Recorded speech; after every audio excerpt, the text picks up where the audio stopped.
জাতীয় থেকে আন্তর্জাতিক, প্রান্তিক, জনপদ থেকে নগর, চারপাশে কি ঘটছে এই মুহূর্তে তা নিয়ে আমাদের আয়োজন এখন চারদিকে। আপনাদের সঙ্গে আছি আমি শামীমা রহমান শাম্মী।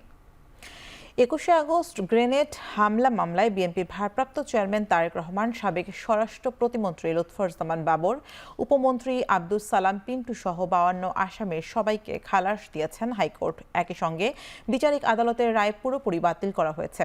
আওয়ামী লীগ সরকারের দেয়া শেষবারের অভিযোগপত্র অবৈধ ছিল বলেও পর্যবেক্ষণে বলেন হাইকোর্ট। 2004 সালের 21 আগস্ট হামলার পর দিন 2টি মামলা হয় মতিঝিল থানায়। মামলার 4 বছর পর 22 জনের বিরুদ্ধে চার্জশিট দেয় সিআইডি। 2018 সালের 10 অক্টোবর দ্রুত বিচার ট্রাইব্যুনাল সাবেক স্বরাষ্ট্র প্রতিমন্ত্রী লুৎফুজ্জামান বাবর, সাবেক শিক্ষা উপমন্ত্রী আব্দুস সালাম পিন্টু, ডিজিএফআই এর ডিজি রোকনুজ্জামান হায়দার সহ 19 জনকে মৃত্যুদণ্ড দেয়া হয়। আর তারেক রহমান সহ 19 জনকে দেয়া হয় যাবজ্জীবন। 6 বছর পর আপিলের রায়ে রোববার বিচারপতি AKM আসাদুজ্জামান ও বিচারপতি সৈয়দ এনায়েত হোসেনের হাইকোর্ট বেঞ্চ সব আসামিদের খালাস দিয়ে বিচারিক আদালতের রায় বাতিল করে দেন। ঘটনার সঙ্গে আসামিদের কোনো ধরনের সম্পৃক্ততা পাননি উচ্চ আদালত। পরে আসামিপক্ষের আইনজীবীরা জানান, প্রকৃত অপরাধী না খুঁজে পেয়ে আওয়ামী লীগ রাজনীতি করার ফায়দা নিয়েছে। মুফতি হান্নানের দ্বিতীয় স্বীকারোক্তিমূলক জবানবন্দির ভিত্তিতে যে চার্জশিটটা দেওয়া হয় সেই চার্জশিটটা আইন বহির্ভূত ছিল। সিআরপিসি এবং এভিডেন্স অ্যাক্টে এই চার্জশিটের কোনো আইনগত ভিত্তি নাই। তাই এই চার্জশিটে যারা অন্তর্ভুক্ত ছিল তারা এই মামলা থেকে খালাস পেয়েছেন। জনসভার পারমিশন সরকার দিয়েছিলেন পাশের একটি ময়দানে এবং সরকারকে পরবর্তী পর্যায়ে না জানিয়ে এই বিরোধী দলীয় নেত্রী তিনি ওই স্থান পরিবর্তন করে তিনি এই রাস্তার মধ্যে নিয়ে আসেন এবং এটা ছিল তার উদ্দেশ্য প্রণোদিত যে সরকারি দলকে একটা বেকায়দায় ফেলাবার জন্য তিনি এই কাজটি করেছিলেন। 111-এর সময় মহিন আহমেদ ফখরুদ্দিন আমলে চার্জশিট দিয়েছে। পরবর্তীতে আওয়ামী লীগ ক্ষমতা আসার পর নতুন পিপি সাহেব দরখাস্ত দিয়েছে, তার পরিপ্রেক্ষিতে নতুন আইন নিয়োগ করেছে। কাকে নিয়োগ করেছে? আব্দুল কাদের আক্কান, যিনি যার চাকরি চলে গেছিল বিভিন্ন ক্ষমতার সময়। তিনি আওয়ামী লীগের নমিনেশন চেয়েছিল, দলীয় মনোনয়ন চেয়েছিল সেই সময় এবং এমপি হওয়ার জন্য। তাকে পরে চাকরি পুনর্বহাল করে তাকে তদন্তের দায়িত্ব দিচ্ছে। এখানে তার রাজনৈতিক প্রতিহিংসাতে প্রতিফলিত হয়েছে। 21শে আগস্টের রায়ে সন্তুষ্টি প্রকাশ করেছেন বিএনপি নেতারা। দলটির স্থায়ী কমিটির সদস্য মির্জা আব্বাস বলেছেন, 21শে আগস্ট গ্রেনেড হামলা বিদেশি শক্তির দ্বারা পরিকল্পিত ছিল। আওয়ামী লীগ পরিকল্পিতভাবে এই হামলার দায় বিএনপির উপর চাপিয়েছিল এবং একটা মিথ্যা মামলা তৈরি করে ফাঁসানো হয় তারেক রহমানকে। এদিকে 21শে আগস্ট গ্রেনেড হামলা নিয়ে আদালতের দেয়া রায়ে বিএনপি সন্তুষ্ট বলে জানিয়েছেন বিএনপির সিনিয়র যুগ্ম মহাসচিব রুহুল কবির রিজভী। একবারে ন্যায় বিচার হয়েছে। এই বিচার হয়নি আওয়ামী লীগের আমলে। কারণ তার বড় প্রমাণ হচ্ছে আওয়ামী লীগ একজন লোককে নিয়ে, কাহার আকান্তকে নিয়ে যেদিন তাকে তদন্তকারী অফিসার বানালো সেদিনই বোঝা গেছে যে সরকারের অশুভ একটি মনোভাব রয়েছে। তারা জনাব তারেক রহমানকে এবং বিএনপির অন্যান্য নেতৃবৃন্দকে জোর করে রাষ্ট্রশক্তি দিয়ে সাজা দিবে, শাস্তি দিবে, এটাই ছিল তাদের উদ্দেশ্য। একটা বিদেশি শক্তি এই অপকর্মটা করে দেশ নেতৃত্বে খালেদা জিয়া এবং আমাদের নেতা তারেক, আজকের বিএনপির অ্যাক্টিং চেয়ারম্যান, ওনাকে ফাঁসাতে চেয়েছিল। এবং ফাঁসাতে চেয়েছিল না শুধু, একটা ভুল মিথ্যা মামলা তৈরি করে সাজানো একটি গল্প তৈরি করে সেই গল্পের উপরে ভিত্তি করে তাকে সাজাও দিয়ে দিয়েছিল। অবৈধ সম্পদ অর্জনের অভিযোগে দুদকের করা মামলায় খালাস পেলেন বিএনপির স্থায়ী কমিটির সদস্য ও সাবেক স্বাস্থ্যমন্ত্রী ডক্টর খন্দকার মোহাম্মদ মোশাররফ হোসেন। অবৈধ সম্পদ অর্জনের অভিযোগে দুদকের করা মামলায় খালাস পেলেন বিএনপির স্থায়ী কমিটির সদস্য ও সাবেক স্বাস্থ্যমন্ত্রী খন্দকার মোশাররফ হোসেন। সকালে ঢাকায় বিশেষ জজ আদালত 8-এর বিচারক মোহাম্মদ মঞ্জুরুল হোসেনের আদালত এ রায় ঘোষণা করেন। এ সময় ডক্টর খন্দকার মোশাররফ হোসেন আদালতে উপস্থিত ছিলেন। খন্দকার মোশাররফ হোসেনের আইনজীবী জানান, অবৈধ সম্পদের মিথ্যা অভিযোগ নিয়ে রাষ্ট্রপক্ষ কোনো তথ্য প্রমাণ দিতে পারেনি।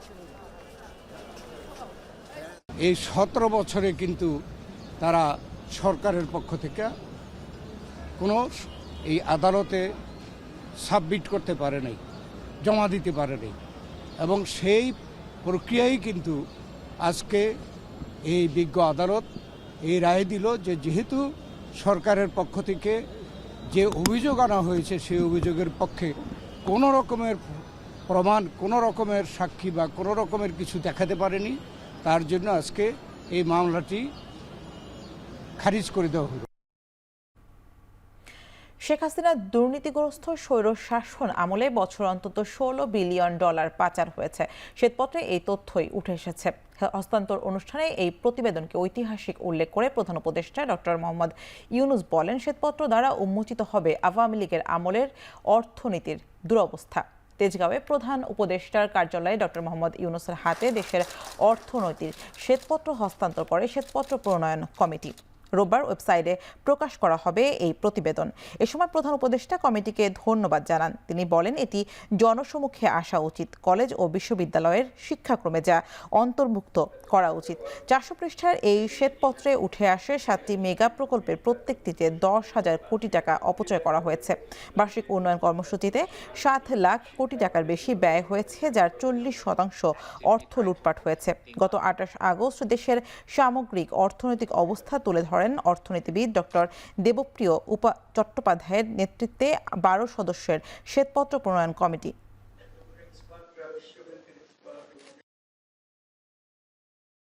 ঐতিহাসিক দলিল কি বলার জন্য, যেটা তো ঐতিহাসিক দলিল, শুধু যা ঘটেছে তা না, যা ঘটে নাই তার জন্য ঐতিহাসিক দলিল, যা হয় নাই সেই জন্য এটা প্রতি স্তরে আমাদের পাঠ্য হওয়া উচিত, যে নিজেকে আবিষ্কার করার জন্য একটা কারণ। কেন আমরা এটা প্রকাশ করতে পারলাম না? আমরা চোখ কেন হারিয়ে গেছি? এটা শিক্ষা ব্যবস্থায় সকল স্তরে, কলেজ বিশ্ববিদ্যালয় স্তরে সকল বিষয়ের পার্থক্য করতে দরকার। জিনিসটা শুধু বোঝার জন্য পুঁজিবাদের থেকে একটা অধিকারকে জন্ম দিল কিছু কতিপয় অতি বিত্তশালী ব্যক্তি হলো, যারা পুরো নীতি প্রণয়নকে কক্ষিগত করে ফেলল এবং সেই রায় এবং বলেছে যে এই দশককে অধিকারকে উত্থানের দশক হিসেবে বাংলাদেশের ইতিহাসে কোনোদিন হয়তো চিহ্নিত করা হবে আর কি। যে ক্ষত সৃষ্টি হয়েছে, ক্ষত অনেক গভীর, আমরা আন্দাজও করতে পারি নাই যে এত দূর পর্যন্ত এটা যেতে পারে এবং এত বিস্তৃত হতে পারে। একটি উন্নয়ন আখ্যানের ব্যবচ্ছেদ, সেহেতু যে উন্নয়নের আখ্যানটি বলা হয়েছিল সেটি যে কোনো দিক থেকে যে কতভাবে কৃত্রিম এবং সেই অর্থে উদ্দেশ্য প্রণোদিত ছিল, এইটি আমরা এই পুরো জিনিসটার ভিতর দেখেছি। পাচার হওয়া টাকা ফেরানো সরকারের অন্যতম প্রধান অগ্রাধিকার বলে জানিয়েছেন প্রধান উপদেষ্টার প্রেস সচিব শফিকুল আলম। রোববার সন্ধ্যায় নিয়মিত ব্রিফিংয়ে তিনি আরও বলেন, অর্থ চুরির প্রমাণ সংগ্রহ করা হচ্ছে, শীঘ্রই ব্যবস্থা নেওয়া হবে। পোস্টমর্টেমের মাধ্যমে যেটা বেরিয়ে আসছে এটা একটা ভয়াবহ চিত্র। আমাদের চোখের সামনে, পুরো বাংলাদেশের মানুষের চোখের সামনে দিয়ে একটা লুটপাট চলেছে। খুব যে বেশি লোক তা না, এটা পলিটিশিয়ান ছিলেন, ব্যুরোক্র্যাট ছিলেন, অলিকার কিছু বিজনেসম্যান ছিলেন, এদের যে যোগ সাজসে এই করাটা করা হয়েছে। আমাদের পুরো ফোকাসটা থাকবে এই টাকাটা কিভাবে ফেরানো যায়, এটাকে আগে তো ট্রেস করতে হবে কোথায় টাকাটা আসলে চুরি করে ওরা নিয়ে গেছে, আর সেকেন্ড হচ্ছে যে টাকাটা কিভাবে ফেরত আনা যায়। এটা অবশ্যই কষ্টসাধ্য কাজ, বাট এটা আমাদের একদম টপ প্রায়োরিটিগুলোর একটা, যে এটাকে আনতেই হবে। প্রধান উপদেষ্টা ডক্টর মোহাম্মদ ইউনূস বলেছেন, গণতান্ত্রিক জবাবদিহিতার ক্ষেত্রে বেসরকারি গবেষণা সংস্থা সিপিডির ভূমিকা গুরুত্বপূর্ণ, যা ছাত্র জনতার গণ অভ্যুত্থানে গুরুত্বপূর্ণ ভূমিকা রেখেছে। সিপিডির 30তম প্রতিষ্ঠা বার্ষিকী উপলক্ষে মহাখালীর ব্র্যাক সেন্টারে ভার্চুয়ালি যুক্ত হন ডক্টর মোহাম্মদ ইউনূস। বলেন, স্রোতের বিপরীতে দাঁড়িয়ে সিপিডি সব সময় কথা বলেছে, এ সময়ও সিপিডি গুরুত্বপূর্ণ ভূমিকা রাখবে বলেও আশা প্রকাশ করেন প্রধান উপদেষ্টা। সিপিডি সবসময় স্রোতের বিপরীতে দাঁড়িয়ে স্বাধীনভাবে চিন্তা করেছে এবং দেশের স্বার্থে নীতি নির্ধারকদেরকে বিভিন্ন সময়ে গুরুত্বপূর্ণ পরামর্শ দেওয়ার চেষ্টা করেছে। দেশের সাধারণ মানুষের সামগ্রিক অবস্থার পরিবর্তন এবং দারিদ্র্য দূরীকরণের জন্য যে চেষ্টা আমি সারা জীবন ধরে করেছি, সিপিডির কাজে সবসময় আমি তার প্রতিফলন দেখেছি। জুলাই গণ অভ্যুত্থানে ভারতীয় গণমাধ্যমগুলো অখুশি বলেই বাংলাদেশকে জঙ্গি রাষ্ট্র হিসেবে দেখানোর চেষ্টা চালাচ্ছে বলে মন্তব্য করেছেন পররাষ্ট্র উপদেষ্টা তৌহিদ হাসান। রোববার বিকেলে ব্র্যাক সেন্টারে সিপিডির ৩০ বছর পূর্তি উপলক্ষে আয়োজিত অনুষ্ঠানে এ মন্তব্য করেন তিনি। The media, particularly in India, had been very unhappy, I would say, with the revolution that has taken place. But now it has turned into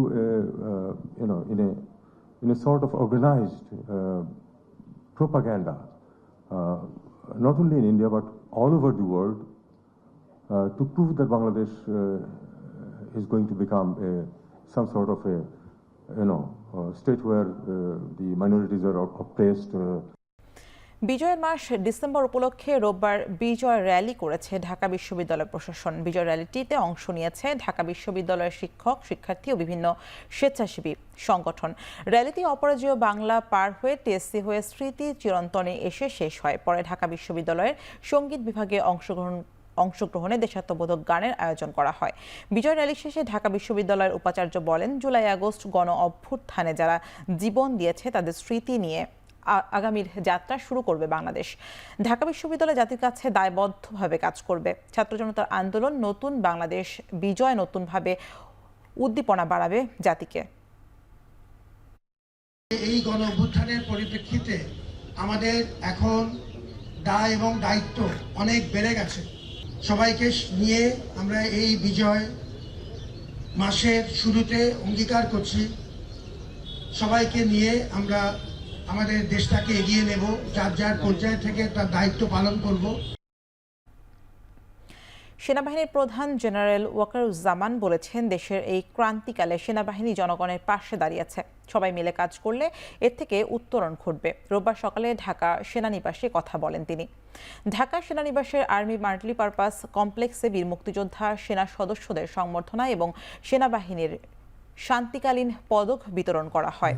বীরত্বপূর্ণ কাজের স্বীকৃতি স্বরূপ ২৮ জন সেনা সদস্যকে পদক পরিয়ে দেন সেনাপ্রধান, যার মধ্যে ৫ জন সেনাবাহিনী পদক, ৫ জন অসামান্য সেবা পদক ও ১৮ জন বিশিষ্ট সেবা পদক পেয়েছেন।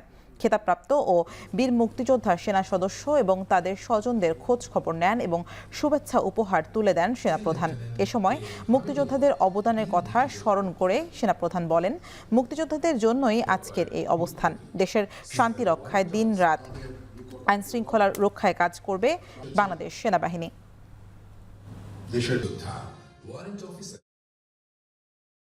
দেশের ক্রান্তিকালে অনেক ভালো কাজ করে যাচ্ছে। দেশ এবং জাতি এই সেনাবাহিনীর কাছে কৃতজ্ঞ। দিনরাত সেনার সদস্যরা পরিশ্রম করে যাচ্ছে দেশের আইন শৃঙ্খলা রক্ষার কাজে। ইউএন মিশনে আমরা কাজ করে যাচ্ছি, বিশ্ব শান্তি রক্ষায় আমরা কাজ করে যাচ্ছি। ডিজাস্টার রিলিফ কাজেও আমরা করে যাচ্ছি এবং আমরা পারদর্শিতা অর্জন করেছি।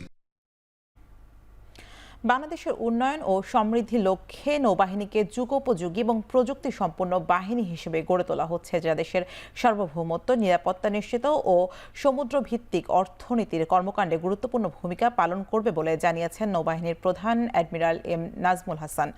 রোববার পটুয়াখালীর বানৌজা শেরেবাংলা প্যারেড গ্রাউন্ডে নবীন নাবিকদের শিক্ষা সমাপনী কুচকাওয়াজে অংশ নিয়ে একথা বলেন সেনাবাহিনীর প্রধান। অনুষ্ঠানে নৌবাহিনীর বীরত্বপূর্ণ অবদানের কথা উল্লেখ করে জানান, সক্ষমতা বৃদ্ধির ধারাবাহিকতায় নৌবাহিনী একটি ত্রিমাত্রীয় নৌবাহিনীতে পরিণত হয়েছে। সক্ষমতা বাড়িয়ে নতুন ঘাঁটি, উন্নত জাহাজ, আধুনিক যুদ্ধ সরঞ্জাম এবং প্রযুক্তি সংযোজনের কার্যক্রম চালু রয়েছে। পরে প্যারেড গ্রাউন্ডে মনোমুগ্ধকর কুচকাওয়াজ উপভোগ করেন নৌবাহিনী প্রধান। এছাড়া প্রধান অতিথি হিসেবে প্যারেড পরিদর্শন ও সালাম গ্রহণ করেন তিনি। পতাকাবাহী দল প্যারেডে প্রবেশ করবে।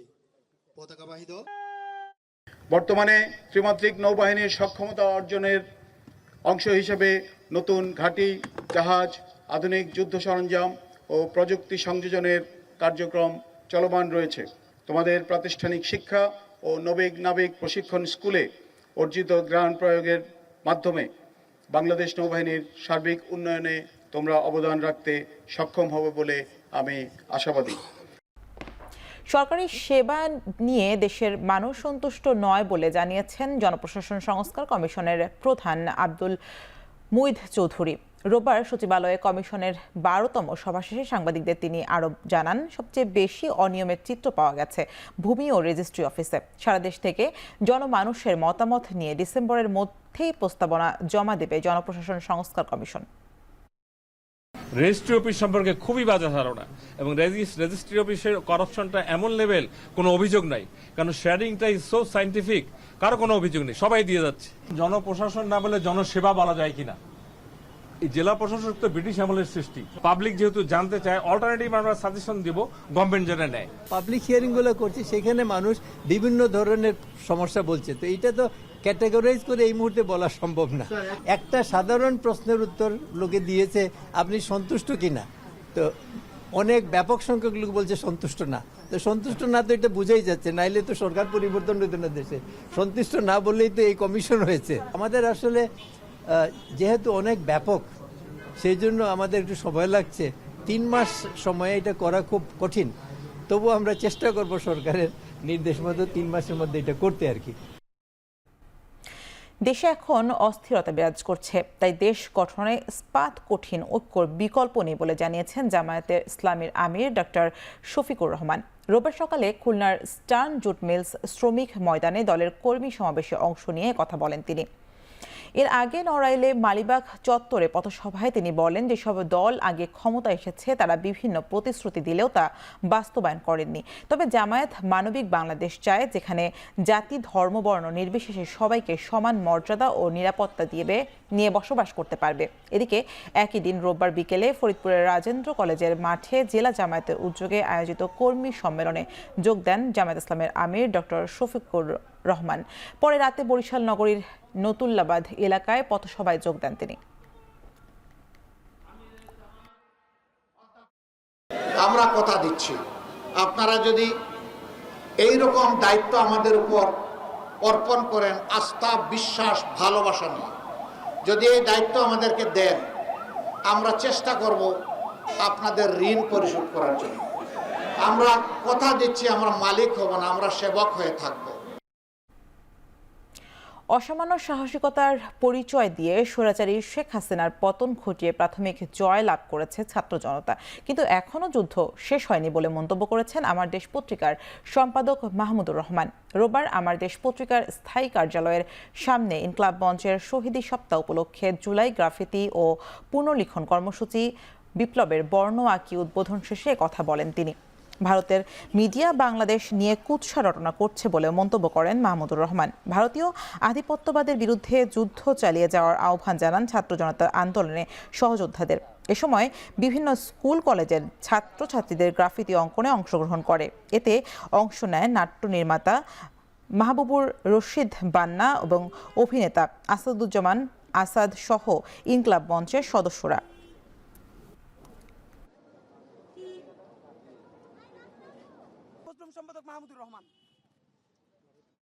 এই এত বড় একটা গণঅভ্যুত্থান হলো আমাদের ইয়েতে, তো অন্যায়ভাবে যেগুলো মুছে দেওয়া হচ্ছে, আমরা চাই যে এটা না হোক। তো এরা বারবার মুছবে, আমরা বারবার আঁকবো। ভারতীয় মিডিয়াতে কিভাবে বাংলাদেশ বিরোধী প্রচারণা চালানো হচ্ছে, এবং সেই প্রচারণার একটি উদ্দেশ্য হচ্ছে, প্রধান উদ্দেশ্য, যে বাংলাদেশ যাতে একটি স্বাধীন জাতি হিসেবে মাথা উঁচু করে দাঁড়াতে না পারে। রাজধানীর মগবাজার রেলগেটে অল্পের জন্য ট্রেনের ধাক্কা থেকে বেঁচে গেছেন প্রাইভেট কারের 3 আরোহী। ট্রেন আসার আগ মুহূর্তে তারা গাড়ি থেকে বের হতে পারলেও ট্রেনের ধাক্কায় দুমড়ে মুচড়ে গেছে গাড়ির সামনের ও পেছনের অংশ। গেটম্যান মোহাম্মদ আমিরুল ইসলাম জানান, রোববার কিশোরগঞ্জ থেকে আসা একটি ট্রেন সন্ধ্যা 5:45টার দিকে মগবাজার রেলগেট অতিক্রম করে। এ সময় তিনি ব্যারিয়ার নামিয়ে দিলেও একটি প্রাইভেট কার ও একটি মাইক্রোবাস রেল লাইনের উপর উঠে যায়। ট্রেন কাছাকাছি চলে এলে হাতিঝিল থেকে রেলগেট পর্যন্ত জ্যাম থাকায় এগুলো সরানোর সুযোগ হয় না। পরে ট্রেন একেবারে কাছাকাছি এলে গাড়ি থেকে নেমে যান যাত্রীরা। মাইক্রোবাসটিতে হালকা ধাক্কা লাগলেও বেশি ক্ষতিগ্রস্ত হয়েছে প্রাইভেট কারটি।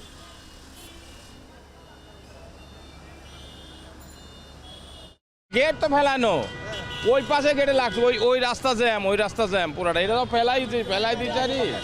হ্যাঁ, গাড়ি আর আগাতে পারি নাই। প্রায় 9 মাস পর সেন্ট মার্টিনের পর্যটনবাহী জাহাজ গেল। সকাল 10টার দিকে শহরের নলিয়ার ছড়ায় বিআরডব্লিউটি এর ঘাট থেকে 653 জন যাত্রী নিয়ে জাহাজ MV-12 আউলিয়া সেন্ট মার্টিনের উদ্দেশ্যে যাত্রা করে। নতুন নিয়ম অনুযায়ী সেন্ট মার্টিন যেতে হলে বাংলাদেশের ট্যুরিজম বোর্ডের তৈরি করা অ্যাপের মাধ্যমে নিবন্ধন করে ট্রাভেল পাস নিতে হচ্ছে। বঙ্গোপসাগর হয়ে দ্বীপে পৌঁছাতে জাহাজটির সময় লাগে প্রায় 6 ঘন্টা। এখন পর্যন্ত এই রুটে 3টি জাহাজ চলাচলের অনুমতি দেওয়া হয়েছে। অনুমোদিত জাহাজে পলিথিন ব্যাগ ও একবার ব্যবহারযোগ্য প্লাস্টিকের পণ্য পরিবহন নিষিদ্ধ করা হয়েছে। অক্টোবর পর্যটন মৌসুম শুরু হলেও মিয়ানমারের অস্থিরতার জের সহ নানা প্রশাসনিক জটিলতায় বন্ধ থাকে জাহাজ চলাচল। দীর্ঘদিন পর এই রুটে জাহাজ চলাচল শুরু হয়, স্বস্তি ফিরেছে পর্যটকদের মাঝে। কক্সবাজারে এসে 4 দিন অপেক্ষা করছি সেন্ট মার্টিন যাওয়ার জন্য। সো গতকালকে যখন শুনছি সাথে সাথে টিকিট কেটে ফেলছি। আমরা ঢাকা থেকে আসছি কক্সবাজার থেকে সেন্ট মার্টিন আসছি, কক্সবাজার থেকে ট্রাভেলস থেকে টিকিট সংগ্রহ করে সেন্ট মার্টিন যাচ্ছি। আমরা যদি স্মুথলি যদি জাহাজগুলো যদি পাঠাইতে না পারি তো পর্যটকরাই হয়রানি হবে। প্রায় 6 ঘন্টা লাগবে এখান থেকে সেন্ট মার্টিন যেতে।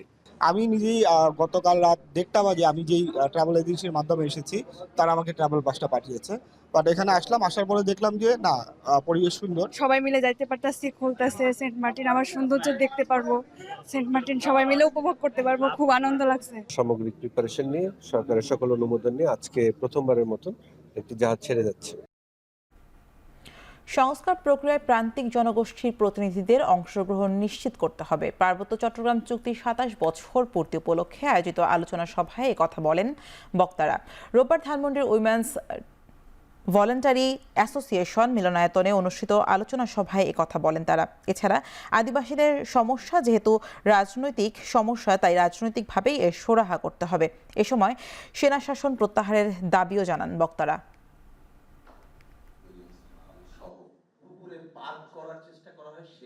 সেই সংরক্ষিত নারী আসনের কতজন আদিবাসী নারী প্রতিনিধিত্ব করবে, কতজন শ্রমিক নারী প্রতিনিধিত্ব করবে, কতজন প্রান্তিক নারী প্রতিনিধিত্ব করবে? নাই তো। জাতীয় সংসদ নির্বাচনে সংরক্ষিত নারী আসন না, সংরক্ষিত প্রান্তিক জনগোষ্ঠীর আসন নিশ্চিত করা খুব জরুরি। পার্বত্য চট্টগ্রাম চুক্তির কতটি ধারা ভূমি, পার্বত্য চট্টগ্রামের সমস্যার মূল ছিল কি? ভূমি সমস্যা। ভূমির সমস্যার সমাধান আজও হয়নি। অনেক বিষয়ে এক দলের সঙ্গে আর এক দলের বিরোধ আছে, কিন্তু আদিবাসী প্রশ্নে তাদের মনে হচ্ছে এক। জলবায়ু পরিবর্তনের প্রভাবে শীতকালেও ডেঙ্গুর প্রকোপ দেখা যাচ্ছে। এতে করে বছর জুড়েই ডেঙ্গুর দাপট বাড়ছে, প্রাণহানি। এডিস মশার কারণে শুধু ডেঙ্গু নয়, জিকা ভাইরাস এবং চিকুনগুনিয়ার বিষয়েও সতর্ক থাকার পরামর্শ দিয়েছেন বিশেষজ্ঞরা। রোববার সকালে সিরডাপ মিলনায়তনে বাংলাদেশ প্রাইভেট মেডিকেল কলেজ অ্যাসোসিয়েশনের ডেঙ্গুর ভয়াবহতা ও প্রতিরোধে করণীয় বিষয়ে গণসচেতনতামূলক আলোচনা সভা অনুষ্ঠিত হয়। ডেঙ্গুতে শক সিনড্রোম, মৃত্যুর হার বেশি, তাই ফ্লুইড ম্যানেজমেন্টের উপর জোর দেওয়ার কথা বলেন বক্তারা। ডেঙ্গুর জন্য কোনো অ্যান্টিভাইরাস ড্রাগ না থাকায় নিয়ন্ত্রণ সম্ভব হচ্ছে না বলে উল্লেখ করে দ্রুত ভ্যাকসিনের ব্যবস্থা করার তাগিদ দেন বিশেষজ্ঞরা।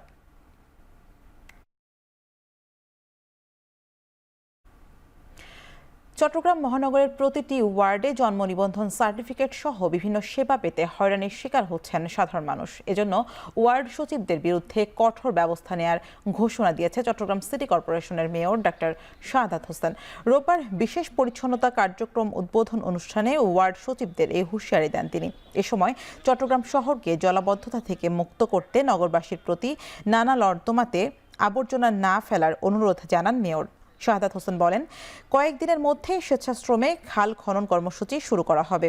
এ সময় পরিচ্ছন্নতা কর্মীদের উপস্থিতিও যাচাই করেন তিনি।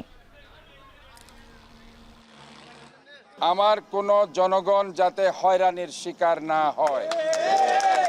ইতিমধ্যে আমি কিছু সচিবের ব্যাপারে উদাসীনতা লক্ষ্য করেছি। আমি তাদের সাথে একটা মিটিং অবিলম্বে কল করেছি। আমি প্রত্যেকটা ওয়ার্ডের সচিব যাদের বিরুদ্ধে অভিযোগ আসছে তাদেরকে পরিবর্তন করার সিদ্ধান্ত নিয়েছি। খাল পরিষ্কার রাখতে হবে। আমরা খাল খনন কর্মসূচির আওতায় কিছু কর্মসূচি নিব। আমরা স্বেচ্ছাশ্রমের মাধ্যমে খাল খনন কর্মসূচি প্রতিটা ওয়ার্ডে আমরা এই কর্মসূচিগুলো আমাদের নেতৃবৃন্দ যারা আছে তাদেরকে আমরা অন্তর্ভুক্ত করার চিন্তা ভাবনা করছি। জামিনে বের হওয়ার কথা থাকলেও রোববার বিকেলে চট্টগ্রামের কারাগার থেকে ছাড়া পাননি সাবেক এসপি বাবুল আক্তার। আদালত থেকে আদেশ আসতে বিলম্ব হয় তাকে আপাতত মুক্তি দেওয়া হয়নি। তবে সোমবার সকালে তিনি কারাগার থেকে মুক্তি পাবেন বলে নিশ্চিত করেছেন তার আইনজীবী। এর আগে রোববার বিকেলে 4:30টার পর চট্টগ্রামের তৃতীয় অতিরিক্ত মহানগর দায়রা জজ মোহাম্মদ জসিম উদ্দিনের আদালত থেকে জামিনের বেইল বন্ড কারাগারে পাঠানো হয়। আইনজীবী জানান, বাবুল আক্তারের কারাগার থেকে মুক্তি পেতে কোনো আইনগত বাধা নেই। তিনি 6 মাসের অস্থায়ী জামিন পেয়েছেন। পরে এই মামলায় তার স্থায়ী জামিনের আবেদন করা হবে। 2016 সালের 5 জুন চট্টগ্রাম নগরের নিজাম রোডে ছেলেকে স্কুল বাসে তুলে দিতে যাওয়ার পর দুর্বৃত্তের গুলি ও ছুরিকাঘাতে খুন হন বাবুল আক্তারের স্ত্রী মাহমুদা খানম মিতু। এই ঘটনায় বাবুল আক্তারকে প্রধান আসামি করে মামলা করেন মিতুর বাবা। এরপর মামলাটিতে বাবুল আক্তারকে গ্রেপ্তার দেখিয়ে আদালতে প্রেরণ করে পিবিআই। সে থেকে কারাগারে রয়েছেন বাবুল আক্তার।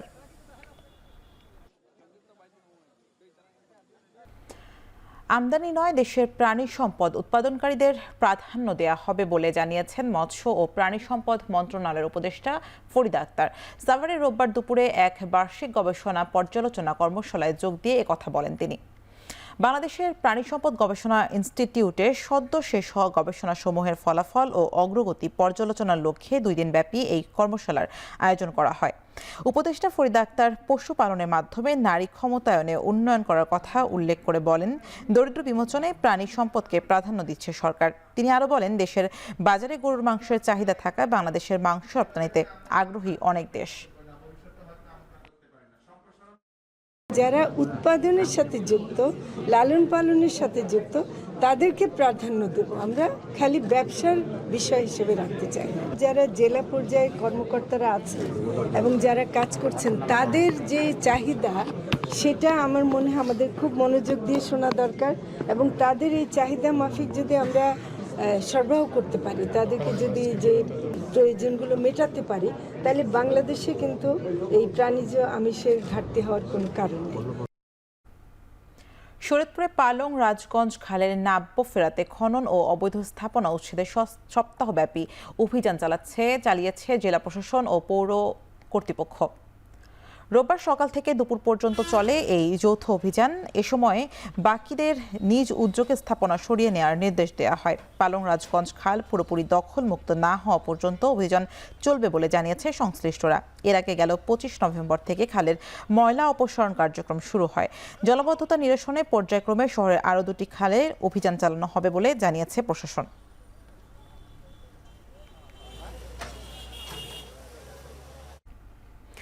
বরিশাল শহরে একটি গোডাউনে অগ্নিকাণ্ডের ঘটনা ঘটেছে। ফায়ার সার্ভিসের 6টি ইউনিট 1 ঘন্টার চেষ্টার পর এই আগুন নিয়ন্ত্রণে আনতে সক্ষম হয়।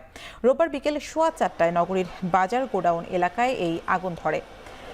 খবর পেয়ে ঘটনাস্থলে পৌঁছায় ফায়ার সার্ভিসের 6টি ইউনিট। প্রায় 1 ঘন্টার চেষ্টায় আগুন নিয়ন্ত্রণে আনা সম্ভব হয়। ঘনবসতিপূর্ণ এলাকা হওয়ায় আগুন নেভাতে বেগ পেতে হয় ফায়ার সার্ভিসকে। কিভাবে আগুনের সূত্রপাত তা এখনও জানা যায়নি এবং ক্ষয়ক্ষতির পরিমাণ পরে জানানো হবে বলে জানিয়েছে ফায়ার সার্ভিস। আগুনের ঘটনায় ব্যবসায়ী ও স্থানীয় বাসিন্দাদের মধ্যে আতঙ্ক ছড়িয়ে পড়ে। পরিস্থিতি নিয়ন্ত্রণে মোতায়েন করা হয়েছে পুলিশ। জাফরানি জর্দার গোডাউনে আগুন লেগেছে। সংবাদ পাওয়ার সঙ্গে সঙ্গে আমাদের বরিশাল সদর ফায়ার স্টেশন থেকে 4টি এবং বরিশাল দক্ষিণ ফায়ার স্টেশন থেকে 2টি, মোট 6টি ইউনিট ঘটনাস্থলে এসে আগুনে কাজ করছে। এখনও কাজ করতেছে আমরা, কিন্তু আগুন নিয়ন্ত্রণে আছে। আগুন আর স্প্রেড করার কোনো সম্ভাবনা নেই। কক্সবাজারে শুরু হয়েছে মাসব্যাপী শিল্প ও বাণিজ্য মেলা। রোববার বিকেলে মেলার উদ্বোধন করেন কক্সবাজারের চেম্বার অব কমার্স অ্যান্ড ইন্ডাস্ট্রিজের সভাপতি আবু মোর্শেদ চৌধুরী। সমুদ্র সৈকতের পাশে পর্যটন গলফ মাঠে এই মেলার আয়োজন করা হয়। এই মেলায় প্রায় 1.5 শতাধিক স্টল বসেছে। এই স্টলগুলোতে তৈরি পোশাক, গৃহস্থলীর পণ্য পাওয়া যাচ্ছে। এছাড়া শিশুদের বিনোদনের জন্য বসানো হয়েছে নাগরদোলনা, ট্রেন, দোলনা সহ বেশ কিছু সরঞ্জাম।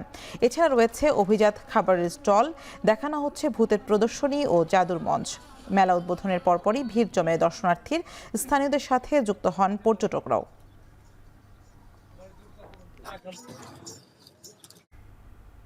সর্বোচ্চ রেমিটেন্স গ্রাহীতার স্বীকৃতি পেল ইসলামী ব্যাংক।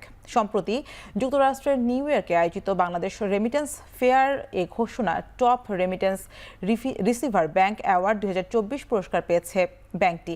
রোববার ইসলামী ব্যাংক টাওয়ারে আয়োজিত অনুষ্ঠানে ব্যাংকের চেয়ারম্যান ওবায়দুল্লাহ আল মাসুদের নিকট ক্রেস্ট ও সার্টিফিকেট হস্তান্তর করেন বাংলাদেশের যুক্তরাষ্ট্র chamber of commerce and industries vice president Raihanul Islam Chowdhury. Islami ব্যাংকের চেয়ারম্যান ওবায়দ উল্লাহ আল মাসুদ পুরস্কার প্রদানকারীদের ধন্যবাদ জানিয়ে বলেন, এই স্বীকৃতি প্রবাসী রেমিটেন্স যোদ্ধাদের। তিনি ইসলামী ব্যাংকের উপর আস্থা রাখার জন্য প্রবাসীদের প্রতি কৃতজ্ঞতা জ্ঞাপন করেন।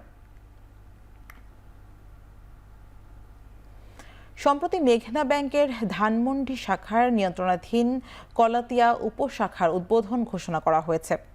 এ সময় উপস্থিত ছিলেন কলাতিয়ার বাজারের ব্যবসায়িক নেতৃবৃন্দ এবং এলাকার গণ্যমান্য ব্যক্তিবর্গ। মেঘনা গ্রুপের পক্ষ থেকে উপস্থিত ছিলেন জেনারেল সার্ভিস ডিভিশনের প্রধান সৈয়দ ফজলে ইমাম, ধানমন্ডি শাখা প্রধান এবং ভাইস প্রেসিডেন্ট শারমিন রহমান। শ্রেষ্ঠত্বের নতুন দিগন্ত এই স্লোগানকে সামনে রেখে বর্ণাঢ্যভাবে সম্পন্ন হচ্ছে গেল ডিবিএল ও ব্রাইড সিরামিক্সের 2 দিনব্যাপী বার্ষিক বিজনেস কনফারেন্স। 29 ও 30 নভেম্বর কক্সবাজারে অনুষ্ঠিত আয়োজনে ডিবিএল পরিবারের সকলকে ডিলার ও ডিস্ট্রিবিউশনের পাশাপাশি উপস্থিত ছিলেন ডিবিএল গ্রুপের vice chairman MA. Rahim, chief business officer Bayazid Basar, head of sales Mohammad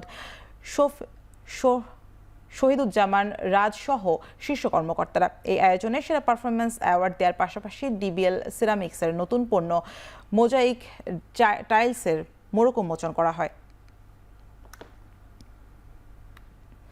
কানাডার মন্ট্রিল শহরের নিজ বাসায় পূর্ণ বিশ্রামে আছেন বাংলাদেশের জনপ্রিয় সঙ্গীত শিল্পী তপন চৌধুরী। গেল 27 নভেম্বর হৃদরোগে আক্রান্ত হয়ে হাসপাতালে ভর্তি হয়েছিলেন তিনি। সফল অস্ত্রোপচার শেষে তাকে বাসায় পাঠানো হলেও তিনি এখনও চিকিৎসকের পর্যবেক্ষণে আছেন। তপন চৌধুরীর হার্টে 2টি রিং পরানো হয়েছে। আর এছাড়াও শারীরিক জটিলতা রয়েছে। দেশ পরান্ন এই সঙ্গীত শিল্পী এখনও কানাডা প্রবাসী।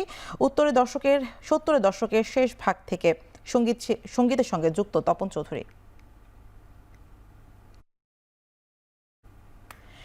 তীব্র তুষার ঝড়ের কবলে যুক্তরাষ্ট্রের নিউ ইয়র্ক সহ বেশ কয়েকটি অঙ্গরাজ্য। রাস্তায় বরফ জমে থাকায় ব্যাহত হচ্ছে যান চলাচল। বিপাকে পড়েছেন শীতের আগাম ছুটি কাটাতে বের হওয়া পর্যটক ও স্থানীয়রা। এদিকে গেল শুক্রবার থেকে টানা 2 দিন ভারী তুষারপাতের কবলে পেনসিলভেনিয়া রাজ্য। বিশেষ করে এরি শহরের আবাসিক এলাকায় তীব্র তুষারপাতের কারণে বিঘ্নিত হচ্ছে জনজীবন। রাস্তাঘাট বরফ জমে থাকায় দূরে কোথাও ভ্রমণে বাসিন্দাদের উৎসাহিত করছে স্থানীয় প্রশাসন।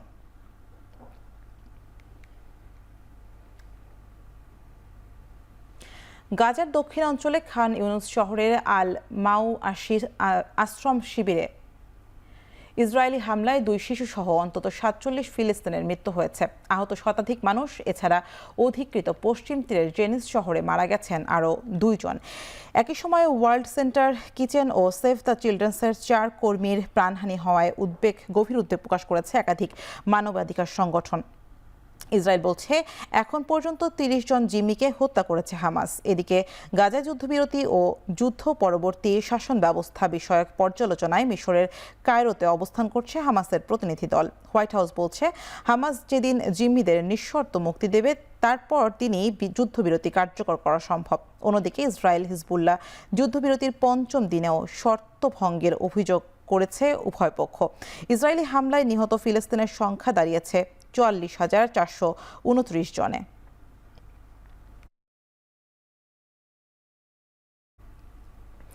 আসাদ বিরোধী বিদ্রোহীদের অভিযোগের জেরে আলেগ্গো শহর থেকে সাময়িকভাবে সেনা প্রত্যাহারের ঘোষণা দিয়েছে সিরিয়া সরকার। এরই মধ্যে শহরটির বেশিরভাগ এলাকা দখলে নিয়েছে বিদ্রোহীরা।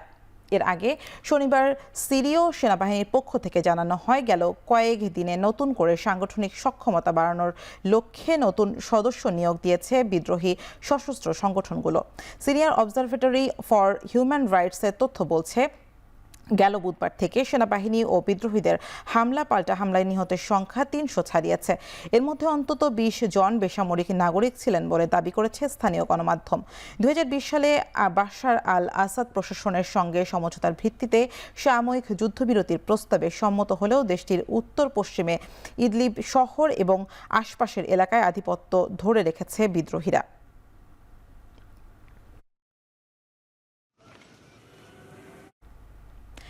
ব্রিক্সের সদস্য দেশগুলো ডলারের পরিবর্তে ব্রিক্সের নিজস্ব মুদ্রা ব্যবহারের সিদ্ধান্ত বাতিল না করলে ওইসব দেশের ওপর ১০০% শুল্ক আরোপের ঘোষণা দিয়েছে যুক্তরাষ্ট্রের নবনির্বাচিত প্রেসিডেন্ট ডোনাল্ড ট্রাম্প।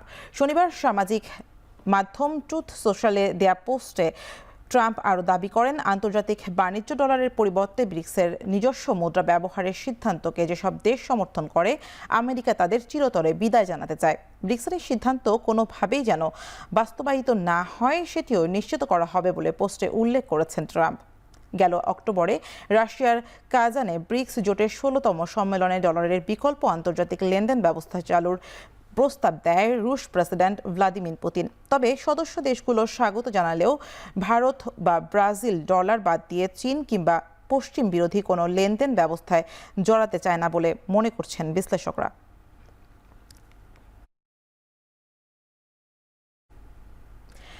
ইউরোপীয় ইউনিয়নে যোগ দেওয়ার বিষয়ে ২০২৮ সাল পর্যন্ত আলোচনা স্থগিত রাখার সিদ্ধান্ত ভার্জিয়া সরকারের ওপর ক্ষিপ্ত দেশটির জনগণ। প্রতিবাদে বিক্ষোভ উত্তাল দেশটির রাজধানী তিবিলিসি। শনিবার বিক্ষিপ্ত ইউপন্থী জনতা রাস্তায় নেমে আসলে পুলিশের সঙ্গে ধাওয়া পাল্টা ধাওয়ায় রণক্ষেত্রে পরিণত হয়। ব্যারিকেডগুলো ভেঙে দেয় বিক্ষোভকারীরা। সংঘর্ষ তৈরি হয় পুলিশ ও জনতার, পরে সাউন্ড গ্রেনেড, টিয়ার গ্যাস ও জল কামান দিয়ে পরবর্তী পরিস্থিতি নিয়ন্ত্রণে আনার চেষ্টা করে আইন শৃঙ্খলা বাহিনী। চালানো হয় আটক অভিযান। এদিন সংসদ ভবনে একটি ছোট্ট আগুন লাগার ঘটনা ঘটে। ধারণা করা হচ্ছে বিক্ষোভকারীদের ছোড়া আতশবাজি থেকে এই আগুনের সূত্রপাত হয়েছে।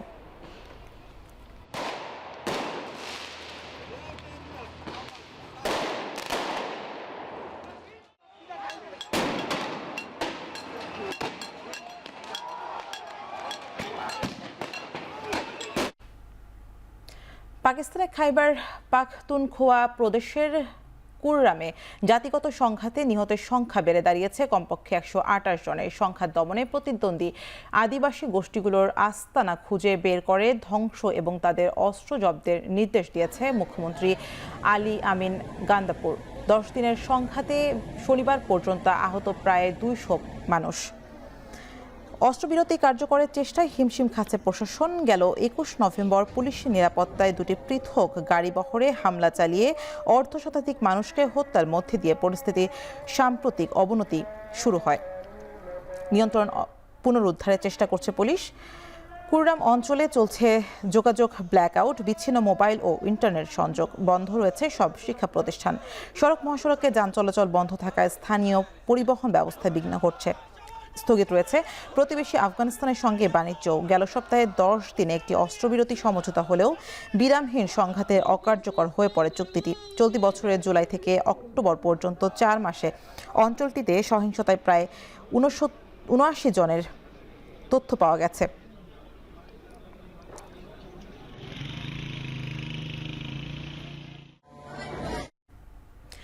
পাকিস্তানে ১৫ দিনের জন্য পেট্রোল ও ডিজেলের দাম লিটারে ৩ থেকে ৪ রুপি করে বাড়িয়েছে দেশটির সরকার। রোববার থেকে কার্যকর হয়েছে নতুন দাম। শনিবার বিজ্ঞপ্তি জারি করে এই ঘোষণা দেয় কেন্দ্রীয় সরকারের অর্থ বিভাগ। স্থানীয় সংবাদ মাধ্যম জিও টিভির প্রতিবেদনে বলা হয়, প্রায় ৪ রুপি বৃদ্ধির ফলে পাকিস্তানে পেট্রোলের নতুন দর প্রতি লিটার ২৫২ রুপির বেশি। একইভাবে ডিজেলের দরও প্রতি রুপির বেশি বাড়িয়ে ৩ রুপির বেশি বাড়িয়ে বিক্রি হচ্ছে ২৫৫ রুপিতে। বিশ্ববাজারের সঙ্গে সামঞ্জস্য রেখে অভ্যন্তরীণ বাজার এবং ভোক্তা পর্যায়ে ডিজেল ও পেট্রোলের দাম নির্ধারণ করেছে পাকিস্তানের তেল ও গ্যাস নিয়ন্ত্রণ কর্তৃপক্ষ।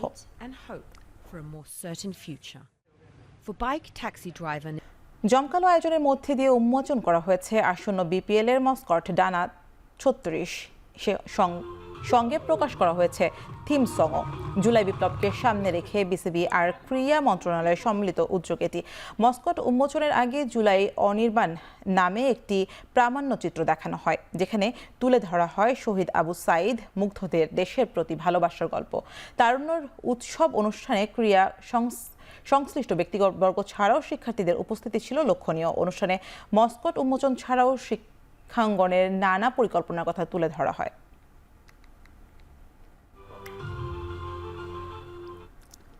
এই আয়োজন সফল করতে সরাসরি সম্পৃক্ত থাকায় অন্তর্বর্তীকালীন সরকারের মাননীয় প্রধান উপদেষ্টা ডক্টর মোহাম্মদ ইউনূস স্যারকে বিশেষভাবে ধন্যবাদ জানাতে চাই।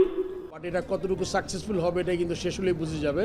বাট আমি অত্যন্ত আশাবাদী যে যেই আমরা উদ্যোগটা নিয়েছি with the help of chief adviser, তার সাথে যুব ক্রীড়া মন্ত্রণালয় এবং এলজিআইডির উপদেষ্টা। জাতীয় দলের হয়ে সাকিব আল হাসানের খেলা না খেলার প্রশ্নে এবার মুখ খুললেন বিসিবির সভাপতি ফারুক আহমেদ। শর্ত পূরণ হলেই এই অলরাউন্ডারকে আসন্ন চ্যাম্পিয়ন্স ট্রফিতে দেখা যাবে বলে মন্তব্য করেছেন তিনি। তবে আসন্ন বিপিএলে টাইগার কিংসের হয়ে সাকিব খেলবেন কিনা এ বিষয়ে খোলাসা করেননি বোর্ড সভাপতি। করতে হবে আমাদের লিস্টে আছে, আমরা আশা করি জোর একটা মানে সে যেভাবে চাচ্ছে বা এটা কিছু যদি সমাধান হয় তাহলে ডেফিনেটলি স্টিল আমি মনে করি সাকিব এখনো ক্ষমতা রাখে খেলার ন্যাশনাল টিমে। অনূর্ধ্ব-19 এশিয়া কাপে নেপাল অনূর্ধ্ব-19 দলকে 5 উইকেটে হারিয়েছে বাংলাদেশ দল। টানা 2 জয়ে সেমিতে 1 পা দিয়ে রাখল জুনিয়র টাইগাররা। দুবাইয়ে টস হেরে আগে ব্যাট করতে নেমে 45 ওভার 4 বলে সবকটি উইকেট হারিয়ে 151 রানে সংগ্রহ হয় নেপাল। জবাবে খেলতে নেমে 28 ওভার 4 বলে 5 উইকেট হারিয়ে জয়ের বন্দরে পৌঁছে যায় বাংলাদেশ। ইনিংসের প্রথম ওভারেই সাজঘরে ফেরেন কামাল সিদ্দিকী। কামাল দ্রুত ফিরলেও আরেক ওপেনার জাওয়াদ আবরার দুর্দান্ত ব্যাটিং করেছেন। তিনে নামা তামিমকে নিয়ে দ্বিতীয় উইকেটে 90 রানে জুটি করেন জাওয়াদ। 65 বলে 59 রান করে এই ওপেনার ফিরলেও শক্ত ভিত পায় বাংলাদেশ। সেই ভিতে দাঁড়িয়ে আরও একবার দলকে সহজ জয় এনে দেয় তামিম। মিডল অর্ডারে শাহাব জেমস হোসেনকে দ্রুত ফিরে গেলেও এক প্রান্তে দাঁড়িয়ে থাকে দলকে জয় নিশ্চিত করে তামিম। শেষ পর্যন্ত 52 রানে অপরাজিত থাকছে বাংলাদেশের অধিনায়ক। বাংলাদেশ হয়ে 2টি করে উইকেট শিকার করেছে ফাহাদ, ইমন ও রিজন। এছাড়া 1টি করে উইকেট পেয়েছে রাফি, তামিম ও সাদ।